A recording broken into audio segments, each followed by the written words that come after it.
First take, in case you forgot, it is a Game 6 Friday in New York City. The Knicks are back at the Garden with the chance to close out this series against the Boston Celtics and find themselves back in the Eastern Conference Finals for the first time since the turn of the century.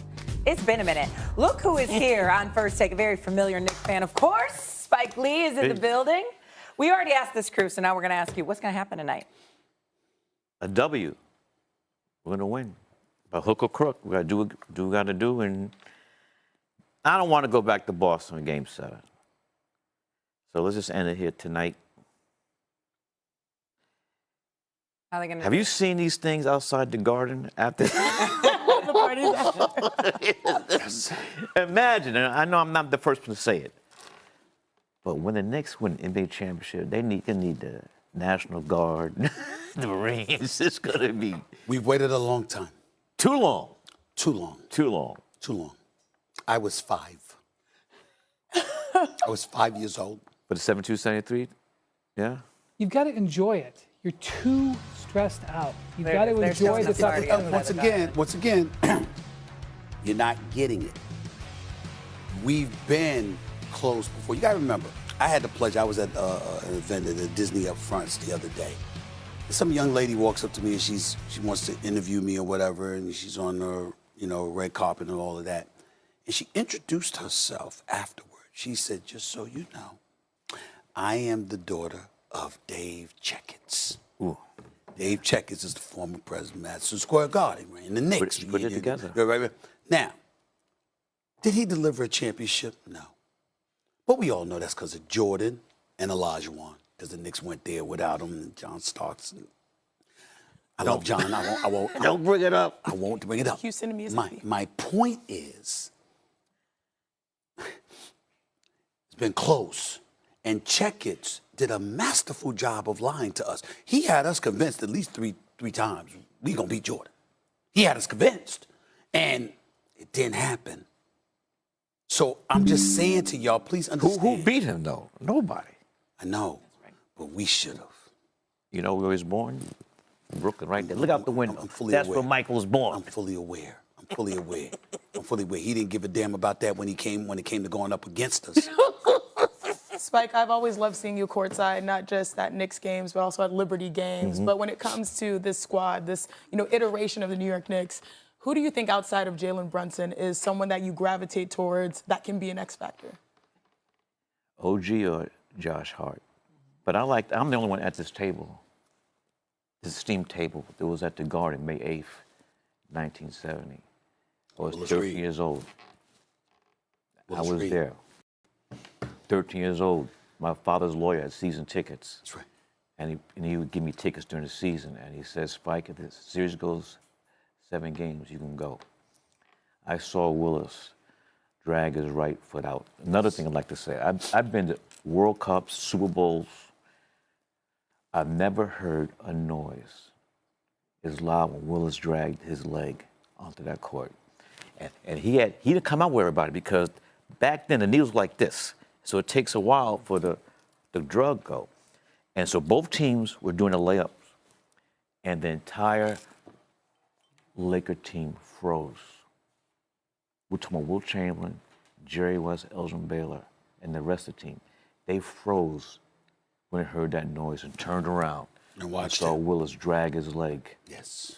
to the free throw line where his first left-handed, his first 2 shots. That's right. And then the game, his first 2 shots. That's right. Now, Walt Frazier has a different thing. Walt Frazier was That's all they needed. Walt Frazier took care of the rest. but he still says he says it lovingly, but it just wasn't. Why is it called the Willis Reed game? That's right. I'm just saying. It's moments, man. It's moments. I hope none of the current Knicks is watching this because you're just piling it on. You're piling it on. Why would you hope? Why would you hope that? Because you don't want them to embrace the moment? confident and thinking that they're going to win tonight's game. This isn't about 1970. This is about 2025. I totally agree with that, but here's the flip side. There's nothing wrong with embracing urgency. Pressure breaks pipes. What are you made of? What are you made of? Boston showed us in Game 5 they ain't going out like that. We the reigning defending champions. You think you coming into our house with all these Irish pubs everywhere. Without Tatum, without Tatum. I don't give a damn we don't have Tatum. You know who we are, and they answered the call. Now it's the New York Knicks' turn. Ain't nothing wrong with that. Ain't nothing wrong with that, Wendy. So I'm curious then, as two people that have seen multiple decades of Knicks basketball, where would you grade this current squad? Because Stephen A is full of anxiety, but I feel like this is a team that has been embraced not just for New York. I'm a basketball fan, and I love what they built off of chemistry. Agree. Leon Rose. I'll let you answer that first. I'll let you answer that first, because I got my answer. You go ahead and say it first. You go and say what you going to say. Ask me, are the Knicks going to win? You just said the Knicks are going to win. Ask me if the Knicks going to win. Is the Pope Catholic? Did the Pope go to Villanova? Hey, I can leave right now. I can leave. There's some anointing now for you guys. Good energy. There's some anointing happening over there. I'm just going to tell you, Jalen Brunson smiled. Jalen Brunson smiled. This is going to calm everybody down. The other night, I don't even know if it was on the broadcast, but on the scoreboard, the game was over. They're at a timeout late in the game. Jalen Brunson. You talking about in Boston? Yeah. Okay, go ahead. Jalen Brunson had fouled out. Jalen Brunson never smiles. He scores 45, he doesn't smile. He hits the game winner, doesn't smile. They put him on the scoreboard in Boston so the fans could boo him. He waved it. He smiled at him. Don't you worry about tonight. Jalen Brunson smiled at him. Chill out, buddy. He's amazing. I am not worried about Jalen Brunson. I have all the belief in the world There he is. He's that smiling. he is going to show up. I think you're missing it. Let me answer your question. Let me get deep here because it's going to hurt. You don't have to say this. I'm going to say this. I'm going to say this. The Knicks have an opportunity to change my mind tonight. But I have watched them. And I veered back to normalcy when they won games 1 and 2 in Boston because I did not expect that. With Tatum on the court, with Brown on the court, and they went up 2-0 after 20-point deficits in both games.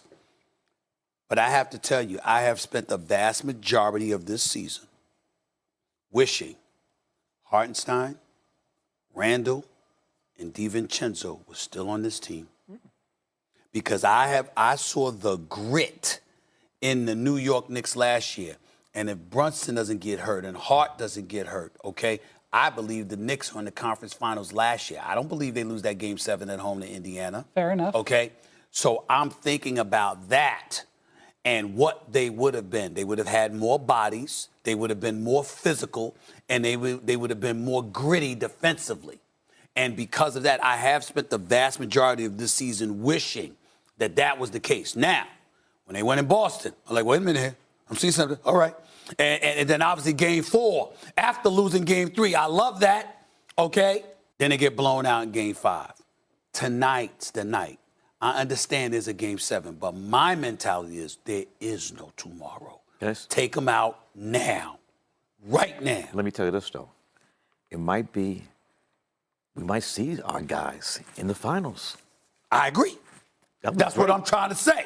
If you win the night, it changes your mind. If you win the night, listen, I think if you get pushed into